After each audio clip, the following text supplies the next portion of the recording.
And it was this man who wrote this book of Romans, Paul. From his name is Saul, who became Paul. He said, "Offer your bodies as a living sacrifice, holy and pleasing to God. This is true and proper worship." So we as believers, how are we going to offer our bodies as a living sacrifice? Some of us were thinking of how can we serve the Lord? Is it through our uh, good deeds, through our uh, giving our or returning our tithes and offering? Is it through singing for the Lord? What kind of offering? According to Gary F. Williams, he said, "Full surrender is the key to salvation, to rebirth, to victory over sin and temptation, and the fullness of the Holy Spirit." If you are there at home, you are watching this online study, full surrender, as we look upon the phrase, full surrender is the key to salvation. But the Bible is very clear that only through Jesus Christ we have this salvation. So it is important to know who is that giver, who is the source of salvation. So we are going to surrender only to Christ, because we will have this victory over sin and temptation, and let the Holy Spirit work in our lives. In Romans 6:13, Paul mentioned, "Do not offer any part of yourself to sin as an instrument of wickedness." So even myself, I was thinking of, how am I going to serve the Lord? How can I surrender everything if I have darling sin in my heart or in my mind? Paul continues, "But rather offer yourselves to God as those who have been brought from death to life." Our life today, it is because of Christ. It is because of his death we have life. Because of his sacrifice on the cross, we are freed from the bondage of sin. And let's continue and offer every part of yourself to him as an instrument of righteousness.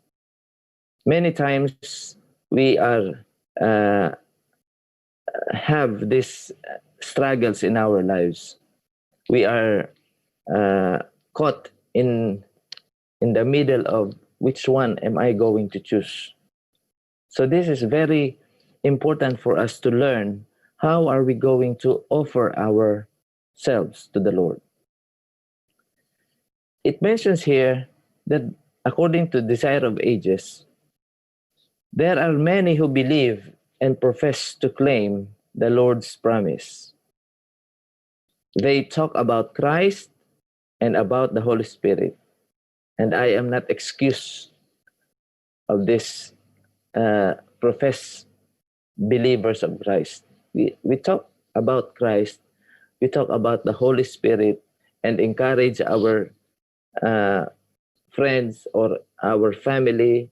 We keep on reminding them about Christ and the Holy Spirit, yet receive no benefit. Why? Maybe our hearts, is different from what we are saying. They do not surrender the soul to the to be guided and controlled by the divine agencies. So we as Christians, we are claiming that we are the true church. We are claiming that we are the followers of Jesus Christ, and we believe about the Holy Spirit. We believe about His promises. But unfortunately, if not all of us, unfortunately, these common errors of believers, just like the Pharisees, those who are claiming that they are holy, they are righteous. We are too much focusing of ourselves, and we tend to forget who is really the source of our salvation, the source of our life, the source of everything. As humans, we resist giving up our freedom, but God's desire for us is the opposite. God desires to heal us, to set us free. But since this requires us entire transformation, a renewing of our whole nature, we must yield ourselves wholly to Him. So it is impossible for us human beings. It is impossible for us, but it is possible for God.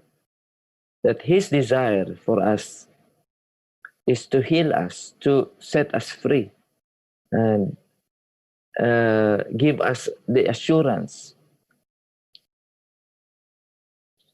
Lastly, remember, every human being is his or her own biggest problem.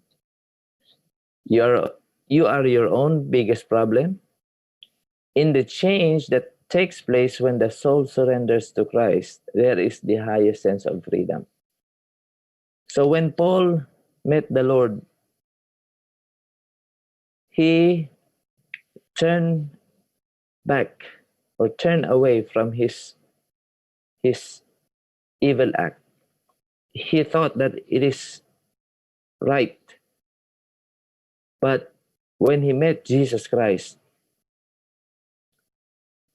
he totally, he surrendered 100% to the Lord. How about us, brethren? How about our life today? How are we going to surrender? So those who take Christ at His word and surrender their souls to His keeping, their lives to His ordering, will find peace and quietude.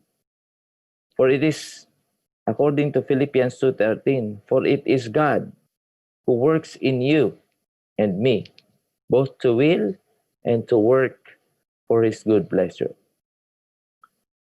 So let us continue to have this close relationship with our God.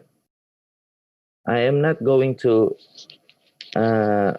make it longer because I would like to uh, each one of us to ponder upon this message. How are we going to surrender to God? If surrender is the key, how are we going to surrender everything for Christ's cause?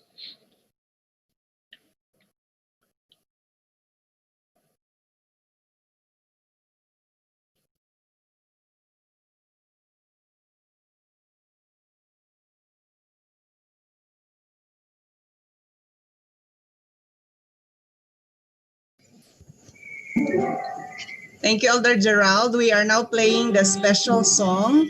And then after the special song, we will come back to you, Pastor and Elder